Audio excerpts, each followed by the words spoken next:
მეგობრებო, მოკლედ, დღევანდელი ჩემი ბლოგი მინდა რომ იმ ადამიანებისთვის იყოს, ვინებიც არიან ძალიან დაბნეულები თავიანთ თავებში, მაგალითად, რა კარიერის კუთხით განვითარდნენ. არის ძალიან ბევრი ისეთი მომენტი, როდესაც ჩემთვის აი ტატუს როცა ვაკეთებდი ხოლმე, მაშინ მეკითხებოდნენ ხოლმე, რომ აი რა ბედნიერი ხარ, რომ შენი პროფესია გაქვს და რა ბედნიერი ხარ, რომ ამ ყველაფერს აკეთებ იმ ხალისით, რა ხალისითაც გინდა რომ აკეთებდე და აი რა ბედნიერი ხარ, რომ შენ გააქვს შენი საკუთარი თავი ნაპოვნი. ეს ყველაფერი ესე არ არის ჩემო კარგო ადამიანებო, რამდენადაც გარდამტეხი იყო ეს ყველაფერი ჩემთვის, იმდენად მინდა რომ ეს ყველაფერი გაგიმხილოთ და მოგიყვეთ და გელაპარაკოთ ამასთან დაკავშირებით.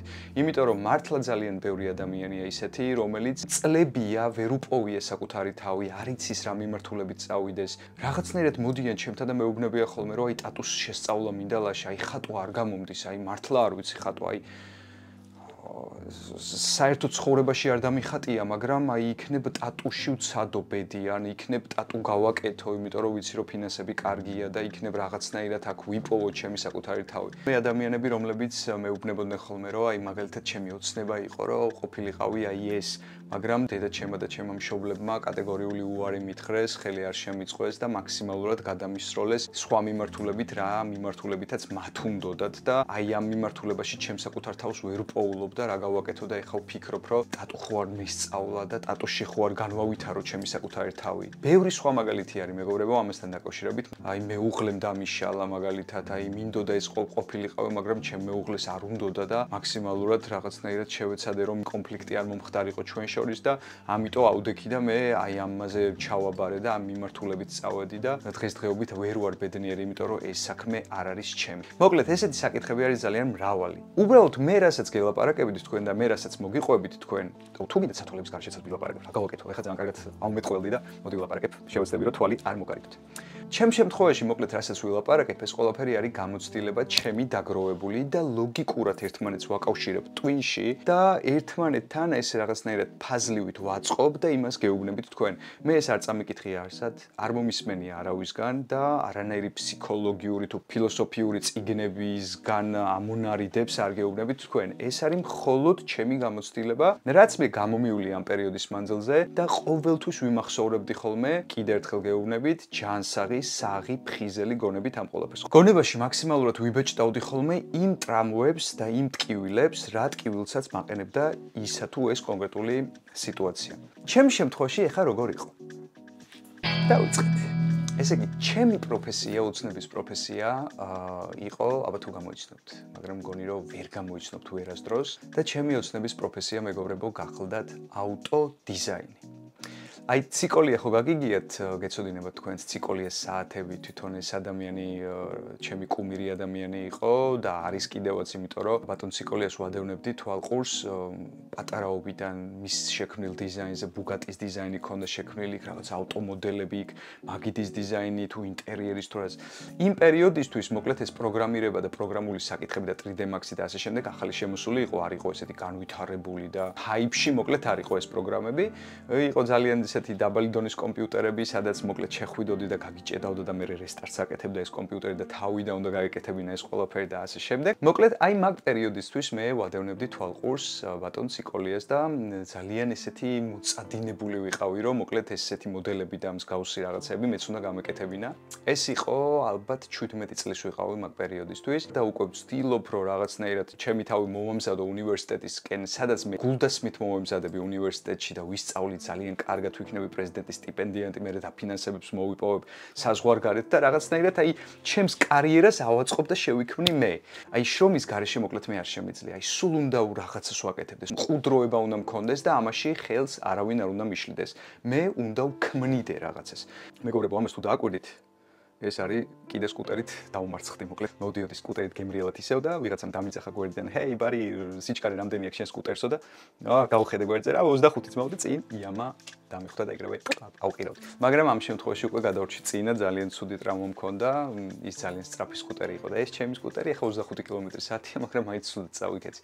ასე რომ არ გაგიკვირდეთ. ყოველთვის ფიქრობდი, რა უნდა ყოფილიყო ჩემი პროფესია და შინაგანი მე და შინაგანი აი ეს რაღაცა ქვეცნობიერი თუ რაც არის, არაცნობიერი თუ ქვეცნობიერი თუ ასე შემდეგ, ყველა ერთხმად შეჯერდა რომ მე უნდა ყოფილიყავი ავტოდიზაინერი, იმიტომ რომ ეს იყო რაღაცნაირად აი ჟრუანტელს მივლიდა ხოლმე, რომ წარმოვიდგენდი ხოლმე ჩემს საკუთარ თავს, რომ მე სადღაც Mercedes-ის კომპანიაში, Lamborghini-ის, Ferrari-ის კომპანიაში ან რომელიმე რაღაც გიგანტური ავტომშენებელ კომპანიაში რომ მე თავარი დიზაინერი ვიქნებოდი და ჩემს მოდელებს გავყიდდი და იქ ვიღაცები ჩემი მოდელებით ტრიპაჩობენ და ამაყობენ და ვალა ეს მოდელი ძმაო ამის ავტორიცი ვინ არის ეს და ეს ვაუ god damn it ანუ იქნებოდა ჩემთვის ძალიან კარგი და მოკლედ რაღაცნაირად აი რო ვფიქრობდი ხოლმე და მე წარმოსახვის უნარი ძალიან კარგი მაქვს გონებაში ვატრიალებ აბსოლუტურად ყველაფერს მაქსიმალურად ვცდილობ რომ ის სიტუაცია და სივრცე წარმოვიდგინო ხოლმე და ვხატავ ხოლმე უცებ მქონდა ხოლმე ესეთი მომენტი აი წამოვწვევოდი ბალის დავიდებდი ხოლმე სახეზე ესე ყველაზე კარგი არის სხვათა შორის დაიმახსოვრეთ რომ თვალებზე რაღაცა უნდა დაიფაროთ და უნდა გაწვებოდეთ ოდნავ. აი ბალიში არის იდეალური. აი თითქოს აი მოშობილი არ უნდა იყოს. აი თვალებზე რაღაცა უნდა გაწვებოდეთ რბილად და სიბნელე უნდა იყოს, თუ გინდა წარმოსახვაში ყველაზე დიდი ესეთი ფანტაზია გახსნათ და ყველაზე კარგად წარმოსახვა მოგივიდეთ თქვენ. ამიტომ ამას ვაკეთებდი ხოლმე წამოვწვევოდი ბალის დავიდებდი თვალებზე ბნელოდა და იმ სიბნელეში უკვე ვხედავდი მე სად ვიყავი რას ვაკეთებდი როგორ ვიყავი როგორი მოდელები წარმომედგინა და ასე შემდეგ. მოკლედ მე ვიყავი ძალიან განსხვავებული ბავშვი ესე რომ ვთქვათ ყოველთვის ჩემი ძმებისგან განსხვავებით სამი ძმა მყავს და რაღაცნაირად ჩემი სამყარო მქონდა და მოკლედ აქ ვქმნიდი ყველაფერს და ჩემი ძმები მეუბნებოდნენ ხოლმე სულ რომ გამოდი ბიჭო გარეთ რა გჭირს რა იყო ძმაკაცი არიცი ის არიცი ეს არიცი რა არის კომპიუტერთან რო ხარ მიგდებული ესე და კომპიუტერის გარდა არავინ არიცი და არავინ არ გახსოვს და მოკლედ დამანებეთ რა თავი ამას ვეუბნებოდი ხოლმე და 17 წლის ასაკში უკვე დაურწმუნდი რომ მე მინდა ავტოდიზაინი ამ პერიოდისთვის ჩემი მშობლებიც მეკითხებოდნენ რომ აი რა გინდა რომ რაზე გინდა რომ ჩააბარო დედაჩემის სურვილი იყო რომ სტომატოლოგი გამხდარიყავ იმიტომ რომ დედაჩემი სტომატოლოგიაში არის და რაღაცნაირად ხელს შემიწყობდა და შესაძლებელი იყო ძალიან დიდი ნახტომი გამეკეთებინა ამ სივრცეში მაგრამ არ იყო ეს ჩემი გატაცება არასდროს არ ყოფილა სტომატოლოგია ჩემი გატაცება ამიტომ ნუ რაღაცნაირი ესეთი მკაცრი უარი უთხარი ჩემებს მე აღარც შეუწუხები ვარ მოკლედ ჩემებს მაგ საკითხში რომ არა გინდა თუ არა მოკლედ აქეთკენ გადმოდი უბრალოდ თავისუფლება მომცეს როდესაც გავხდი უკვე 18 წლის და როდესაც მოვიდა ის პერიოდი რომ მე ეროვნულები უნდა ჩავაბარო და მოკლედ უნივერსიტეტში უნდა ჩავირიცხო უკვე მიდგა საკითხი რომელ უნივერსიტეტში უნდა ჩავაბარო და რა ფაკულტეტზე მოკლედ ვეძებ ეს ავტოდიზაინი მაგრამ თბილისში ვერ ვიპოვე ვერსად რომ ავტოდიზაინის ფაკულტეტი ყოფილიყო არსად არ იყო რა ვიცი აი გადავქექე მე ვიფიქრე ციკოლიასთან ხო არ მოვიმზადო თქო რაღაცნაირად ბატონი ციკოლია მაგ პერიოდში თუ არ ვცდები საზღვარგარეთ იყო გერმანიაში მუშაობდა თუ სწორად მახსოვს ზუსტად არ ვიცი და ამ პერიოდისთვის მოკლედ ყველაზე ახლო ფაკულტეტი ეს იყო არქიტექტურა არქიტექტურა და დიზაინი განათება მგონი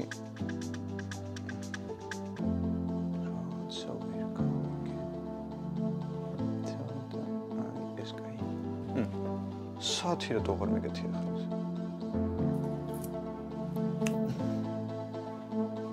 ესე რა ვერ გავიგე ზუსტად იმის თქმა მინდოდა რომ არქიტექტურა არასდროს არ ყოფილა ჩემი და ანუ არც ვიცოდი რეალურად ეს აი არ ვიცი რა მოკლედ ეს არქიტექტურა რას ეხება საერთოდ არც მსმენი ამაზე არასდროს არ წარმომიდგენია თუ მე არქიტექტურის თემაში რაღაცას ვიყო ჩაღებ ან არ ვიცი მოკლედ ამ შენობების დიზაინზე საერთოდ ორიენტირე არ ყოფილი ვარ მე 18 წლის ისე გავხდი რომ ყოველთვის გაკვეთილებზე ვხატავდი ავტომობილებს აი ყოველთვის დედაჩემიც რა ავტომობილები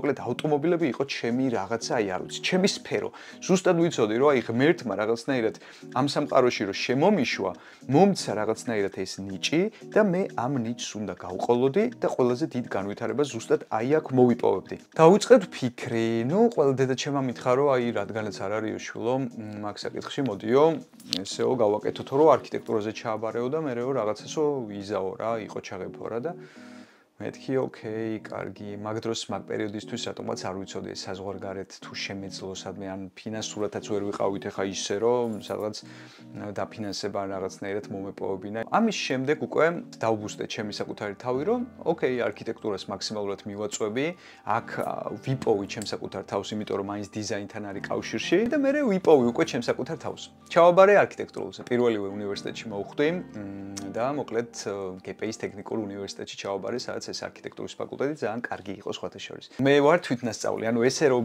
მე სწავლოს ერთი თვე ალბათ მაქსიმუმ 2 თვე რო ხატვაზე მევლოს და რაღაცნაირად ხატვა მესწავლოს. ვარ თვითნასწავლი, აი თანდაყოლილი ნიჭი მაქვს მაგ კუთხით და ეს თვითნასწავლი ხატვით რომ მე რაღაცა გატამელა და სურათი გადმომეტანა ფურცელზე ან ათენას ან ნებისმიერ სხვა რაღაცა სკულპტურა ცოტა წარმოუდგენელი იყო.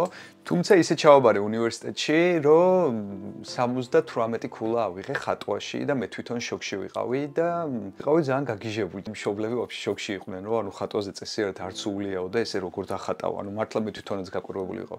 მე გავაკეთე ამ ორ რიცხვაში ძალიან მაღალი ქულა და ეს ამ ორ რიცხვი რაღაცა საჩვენებლად ჰქონდათ.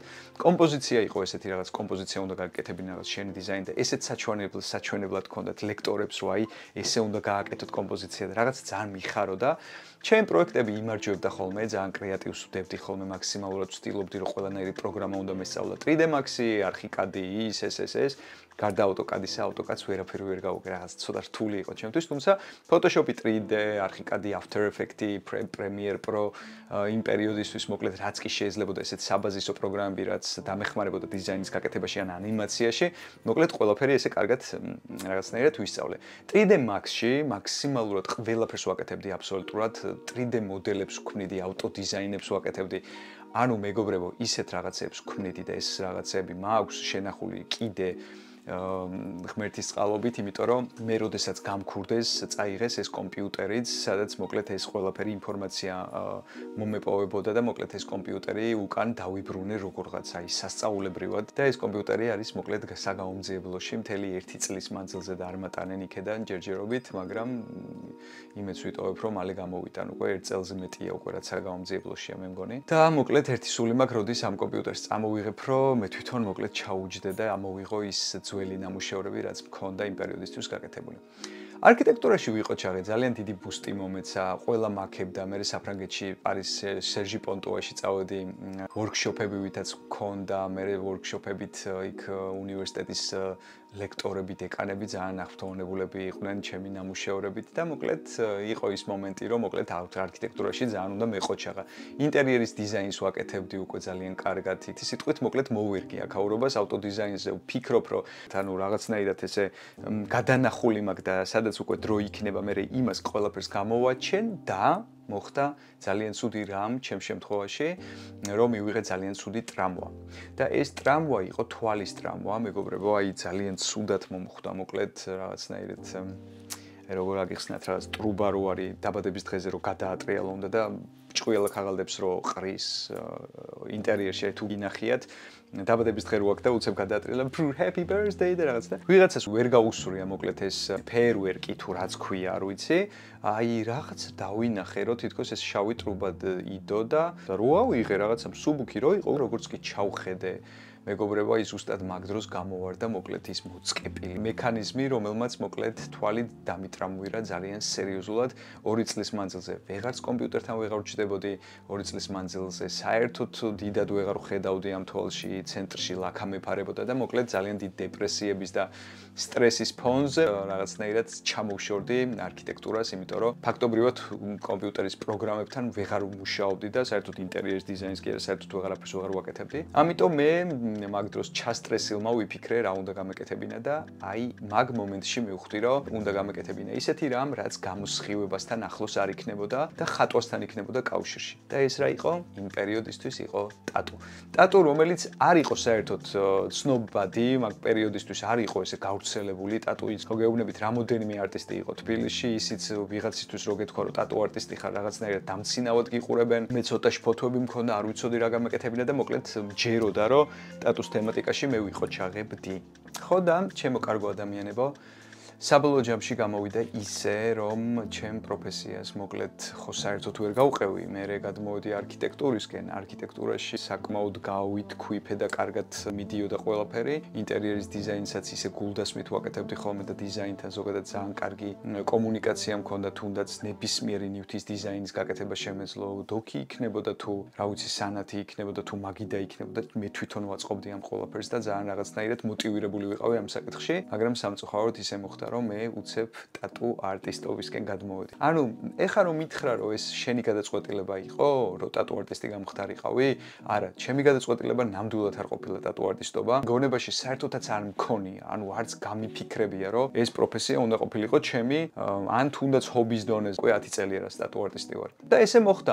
მე ზოგადად როგორ ვარ? ხელს რასაც ვკიდებ ხოლმე, მინდა რომ ვიყო ლიდერი. მინდა რომ ვიყო ძალიან წარმატებული იმ საკითხში და არ მინდა რომ რაღაცა იმ მიჩქმალულ დონეზე ვიყო რაღაცა ერთი გაკვრითი რაღაც სპეციალისტი. მინდა რომ ვიყო ძალიან მაღალი დონის სპეციალისტი. ეგ ყველაფერი იყო არქიტექტურის კუთხითაც, მაქსიმალურად ვცდილობდი რომ ჩემი თავი მაქსიმალურად დამებუსტა. ბარმენი ვიყავი სხვადასხვა ტატუ არტისტობამდე და ბარმენობაშიც ძალიან კარგ პოზიციაზე ავედი, აბსოლუტურად ნოლიდან, საერთოდ გამოცდილება რო არ მქონია. ნუ ასე თუ ისე რაღაცა დოზით მე უბრალოდ ბარმენობასაც შევეშვი, იმიტომ რომ სიმძიმეების წევა, გადათენება ისე ცოტა რთული აღმოჩნდა ჩემთვის ასევე. დღესდღეობით კი მე რო ეხა დავფიქრდე, რამდენად შევძლებდი მე რო ავტოდიზაინის ფაკულტეტისთვის ხელი მომეკიდა, უკვე საკმაოდ რთული არის, თუმცა გვიანი არასდროს არ არის. უბრალოდ პროგრამები ძალიან წინ წავიდა, ბევრი რაღაცები შეიცვალა. პროგრამები რაც ვიცოდი მე, იმას ვერ დავეწიე, მოკლედ ერთი სიტყვით, ანუ ვერ გადავხტი. დიზაინში ნამდვილად ვიტყვი ჩემს სათქმელს, მაგრამ აი რო გითხრათ, რომ მთელი გულდასმით ავტოდიზაინში ჩავებმევოდი და რაღაც გრანდიოზულ Mercedes-ის ან Ferrari-ს ან Lamborghini-ს ან აუზ ნებისმიერ სხვა კომპანიის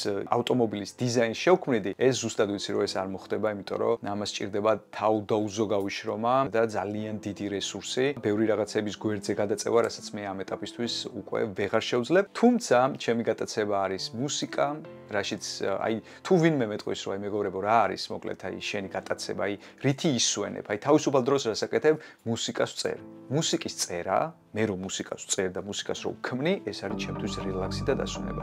ეგეთი რაღაცა არ ვიცი, თუ თქვენც მსგავს სიტუაციაში ხართ, გილოცავთ, იმიტომ რომ ეს უსაქმოდ ყოფნას და შენ რო რაღაცას ქმნი და მაგით სიამოვნებას იღებ ისეთ დონეზე რომ დასვენებული ხარ, ეგ არის ყველაზე მაგარი. არ ვიცი, მოდი დამეთანხმებით ალბათ რომ ყველაზე მაგარია.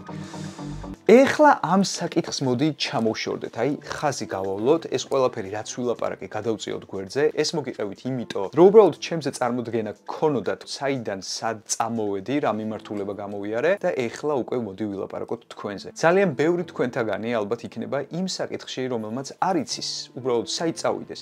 დედა ეუბნება, რომ ამაზე ჩააბარე, ის ეუბნება, რომ ამაზე ჩააბარე. შენ საერთოდ შენი შინაგანი მე გეუბნება, რომ მოდი იცი რა, შენ ამაზე უნდა ჩააბარო, იმიტომ რომ შენი ინტერესი ეს არის, შენი სკილები აქ უფრო მაგარი იქნება, შენ აი ინტერესი რა ყველაფერი ერთმანეთს რო შეაკავშირო, მოკლედ აქ იყო ჩაღებ.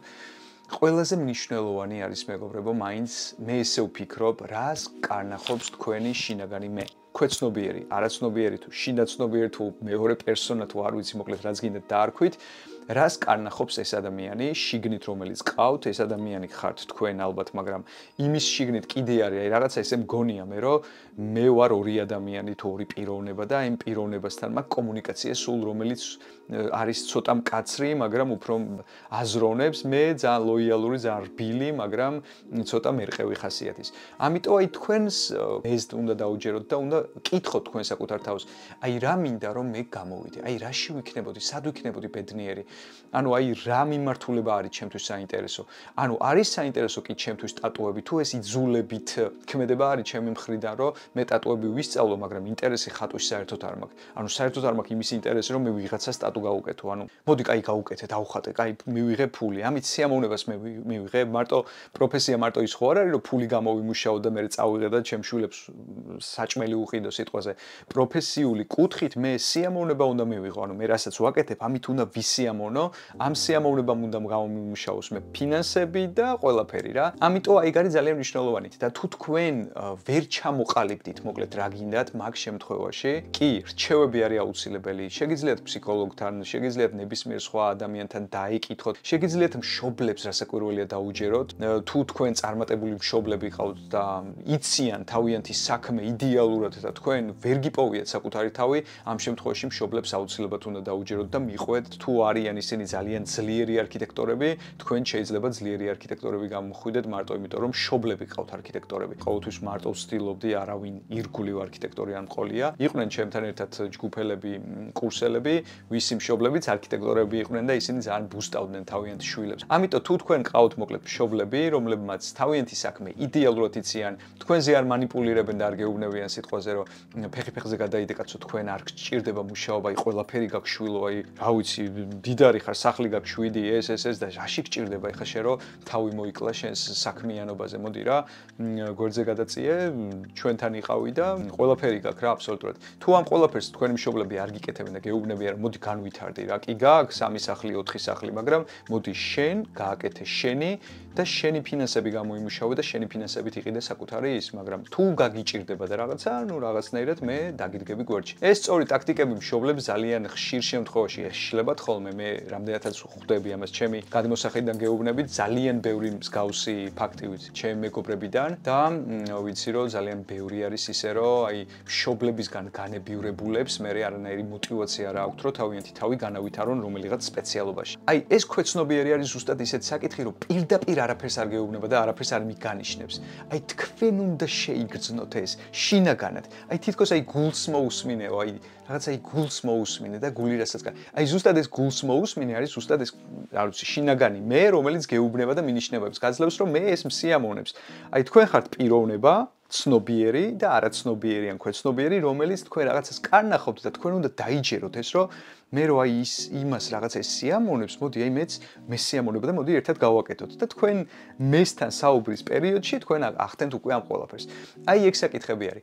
მაგრამ გარემო ფაქტორებიდან გამოწვეული პრობლემები და გარემო ფაქტორებიდან თქვენი ინტერესის შეცვლის საკითხი, როდესაც დგება როგორც ჩემ შემთხვევაში დადგა. მაგ შემთხვევაში უკვე რასაკვირველია გამოსავალს ვეძებთ ხოლმე ჩვენ ძირითადად, აი დავიზიანეთ რაღაც, აი თვალი, ან ხელი და აი თითი, რომელსაც აი ქირურგიაში ვეღარ გამოვიყენებ ისეთ დონეზე, რომ მე რაღაცნაირად ის ქირურგიაში ძალიან ძლიერი სპეციალისტი ვიყო და გვჭირდება რომ რაღაცნაირად შევიცვალოთ. აი მაგ საკითხშიც უნდა დაუჯეროთ თქვენ საკუთარ მეს და უნდა მიიღოთ ის გადაწყვეტილება, რა გადაწყვეტილებაც იქნება თქვენთვის მართებული. არასწორი მიმართულებით წასვლა არის ძალიან ცუდი. თქვენ იქნებით ძალიან დასევდიანებული, არაფერი აღარ გამოგივათ, ძალით აკეთებთ ამ ყველაფერს და საბოლოო ჯამში ისტრესებით და მერე გჭირდებათ ფსიქოლოგი და მოკლედ ეს ფსიქოლოგი მუშაობს მერე თქვენს გადარჩენაზე, რომ აი რაღაცნაირად იქნება ამოგაძვრინოთ ამ ყველაფრისგან. ამიტომ მაქსიმალურად თავიდანვე სწორი მიმართულება მიეცით თქვენს განვითარებას. მოგწონთ ხატვა, ხატვა არ გეხერხებათ, მაგრამ გიყვართ ხატვა. ანუ ხატვა არ გეხერხებათ, მაგრამ გიყვართ ხატვა. ეს ძალიან მნიშვნელოვანი საკითხი არის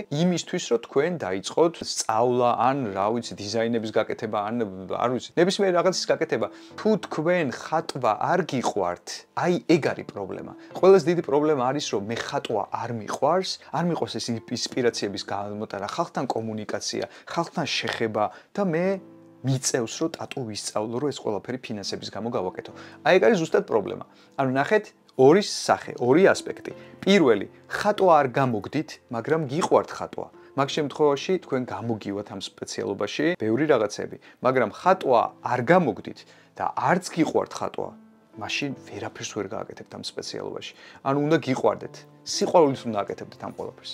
მე ვფიქრობ, რომ ეს საკითხები ძალიან წაგადგებათ თქვენ რაც ვილაპარაკე, არ ვიცი, რამდენი წუთი გავიდა და რამდენი წუთში ჩავტევ ამ ყველაფერს, მაგრამ იცოდეთ ერთი რამ, დაუჯერეთ საკუთარ თავს. მიმართულება მიეცით საკუთარ თავს, იქეთკენ რა ინტერესიც გაქვთ თქვენ და ცხოვრება ტკაპ თავისით დაგილაგებთ ამ სიტუაციას, რომ თქვენ იმ სფეროში იყოთ განვითარებული, რასაკვირველია თქვენი თავის დაჯერების პირდაპირ პროპორციულად. ანუ თქვენი თავის თუ არ გჯერათ და ვაიმე და რაღაც არა, უნდა გჯეროდეთ. მიყვარს, მჯერა და მივაღწევ. გისურვებ წარმატებებს და ბაი-ბაი. იმედია რომ საინტერესო იყო. ჩემი მეორე ბლოგი თუ მესამე ბლოგი, არ ვიცი. ნახოთ როგორი საინტერესო იქნება თქვენ ჭამის დროს ალბათ შეგეძლოთ რომ მოგესმენთ მაინდამაინც მე რომ მიყურებდეთ ეხა ესე გაბუძგნულ რა ვიცი რა თმების შესაჭრელი მაქვს მაინდამაინც ესე იმისთვის არ ჩავწერეს რომ მე მიყუროთ უბრალოდ მოისმინეთ ეს ყველაფერი და გაიაზრეთ წარმატებები მეჩვენე ეს სათვალის თუ გავუკეთებ და რატომ მეჩვენე რომ სათვალი გავაკეთო ეხა არ იხსნით რეალურად არის მონიტორი, სადაც ჩანს ჩემი გამოსახულება და კამერის ობიექტივი, სადაც უნდა ვიყურო სისტემატურად მე. და როდესაც კამერის ობიექტივში ვიყურები, რაღაცნაირად მავიწყდება ხოლმე ჩემი საქმე და რაღაცნაირად ვიბნევი ხოლმე. მე ჩემი არა ჩემ გამოსახულებას უყურო, რომ იქ რაღაცნაირად კარგად ჩანვარ, თუ ფოკუსი ჩემზეა, თუ არ არის ფოკუსი. მოკლედ მაგას დავაკვირდი, იმიტომ რომ იყო ისეთი მომენტები, რომ მთელი 3 საათის მანძილზე ვიღებდი ამ ყველაფერს და საბოლოო ჯამში მივხვდი, რომ ფოკუსი ჩემზე კი არ იყო, იყო კედელზე. მე ვიყავ ბუნდოვი. ასე რომ მოკლედ ძალიან რაღაცა ისეთი ცუდად ჩამოჩა ეს ფოკუსის საკითხი, მოკლედ რომელიც ძალიან ისეთი გადამტეხი იყო ჩემთვის ყოველთვის, რამდენადაც ბლოგებს ვიწერდი ხოლმე და მე